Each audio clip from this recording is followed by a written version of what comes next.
रामराम मंडळी, यारान महादेव, जय शिवराय, जय भीम.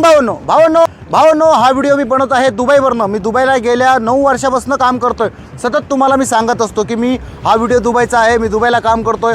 मी काय सांगत असतोय तुम्हाला, कारण की तुम्ही व्हिडिओ पूर्ण बघायला पाहिजे. नाहीतर भरपूर भावांना असंच वाटतं की यूट्यूबला भरपूर पैसे यांना मिळतात, हे सबस्क्रायबरसाठी, व्ह्यूजसाठी हे लोक असे व्हिडिओ बनवतात. परंतु माझं जे काही असतं मी तुम्हाला स्पष्ट सांगत असतो. माझ्याकडे जो मोबाईल होता ज्याच्यावरनं मी व्हिडिओ बनवायचो तो होता Samsung x Galaxy S25 ultra. हा एक माझ्याकडे मोबाईल होता. तो भारतामध्ये 1,25,000चा होता. तर मी दुबईमधनं 3,400 dirhamचा मी तो मोबाईल घेतलेला. परंतु मागच्या आठवड्यातच आमचा कॅमेरामॅनकडनं चुकून तो खाली पडला आणि त्याचा डिस्प्ले फुटला. त्याचा डिस्प्ले गेला आणि डिस्प्लेला जवळपास 1,300 ते 1,200 dirham लागतात. आता यूट्यूबकडनं म्हणजे एवढे पण पैसे येत नाही की तुम्ही मोबाईल रिपेअर करू. मला ते माझ्या पगारीतनंच करणं आहे. फक्त मला काय ना आता एक छंद लागलेला आहे, थोडं करमणूक होती म्हणून मी असे व्हिडिओ बनवत असतो. एक माझं पण एक मनोरंजन होतं आणि तुम्हाला पण माझ्याकडनं काही ना काहीतरी माहिती मिळत असते. याच्यामुळेच मी व्हिडिओ बनवत असतो. तर आता गरमी सुरू झालेली आहे आणि वेळ कमी असतो, काम जास्त आहे.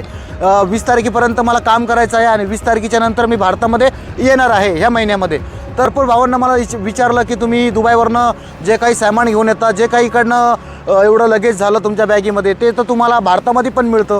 ते भारतामध्ये मिळतं, परंतु मी एक असतं ना, एक म्हणजे एक आठवण असते की म्हणजे मला ती जी काही वस्तू असेल माझ्या घरामध्ये, जी काही वस्तू मी वापरत असेल माझ्या घरामध्ये, तर एक असं नाही का ते एक आठवण असणार आहे की म्हणजे मी दुबईला कामाला होतो आणि दुबईवरनं ही वस्तू मी घेतलेली, ह्या दुबईवरनं मोबाईल घेतलेला किंवा दुबईवरनंच जे काही मी सामान घेतो आहे घरी तर ते घेतलेलं.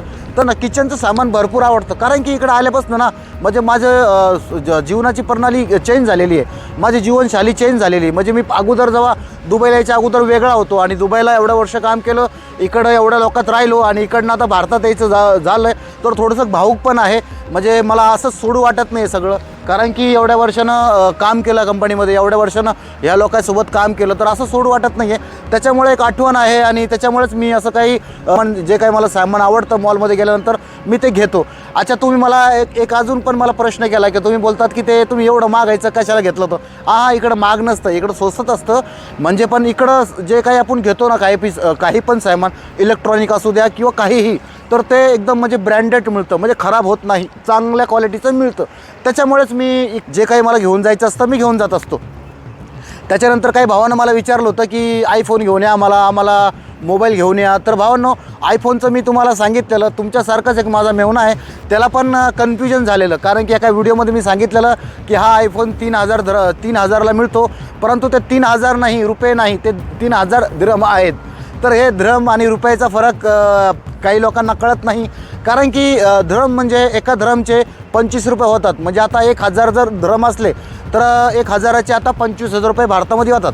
तर समजा 2,000चं काही जरी आम्ही वस्तू घेतो किंवा मोबाईल घेतो, म्हणजे तो 50,000चा झाला. तारखेच्या नंतर मी घरी जाणार आहे.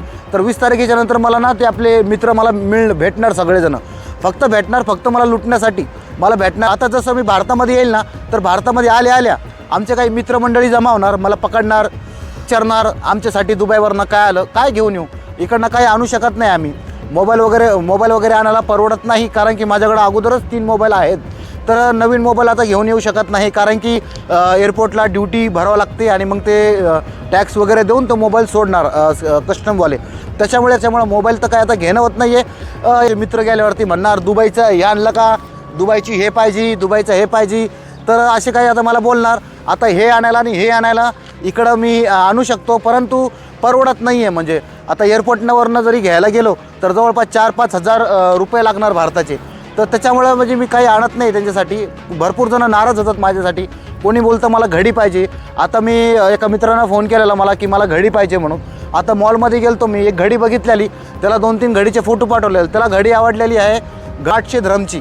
म्हणजे आता 800 dirham म्हणजे किती झाले ते, तर 800 dirham म्हणजे जवळपास 20,000 रुपये तरी होतात ते 800 dirhamचे. आता 800 dirhamची घडी कुठून आणणार आहे.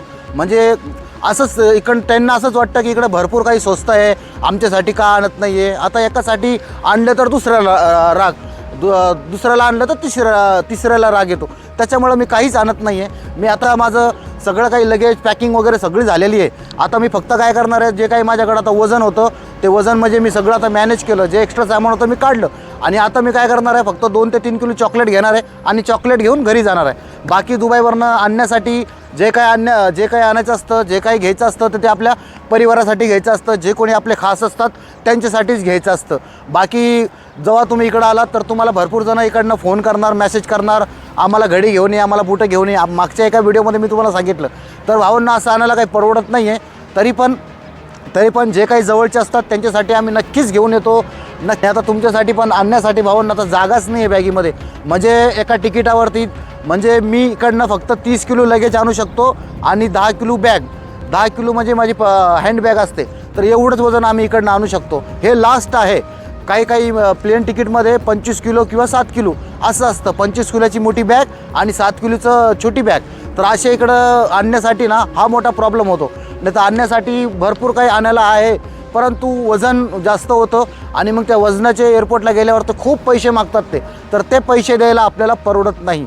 तर खरंच भारतामध्ये भेटू. आणि भावांनो, कृपया करून यार व्हिडिओला लाईक आणि चॅनलला सबस्क्राईब करा. जर तुम्हाला माझा व्हिडिओ जर आवडला असेल ना, माझी मेहनत आवडत असेल, एवढं कष्ट करून व्हिडिओ बनवतो आहे, तर भावांनो कृपया यार चॅनलला सबस्क्राईब, व्हिडिओला लाईक आणि इंस्टाग्राम, फेसबुकला फॉलो नक्की करा. फॉलो केल्या 1,00,000-2 लाख रुपये मिळत नाही. भरपूर व्हिडिओमध्ये मी तुम्हाला सांगितलं.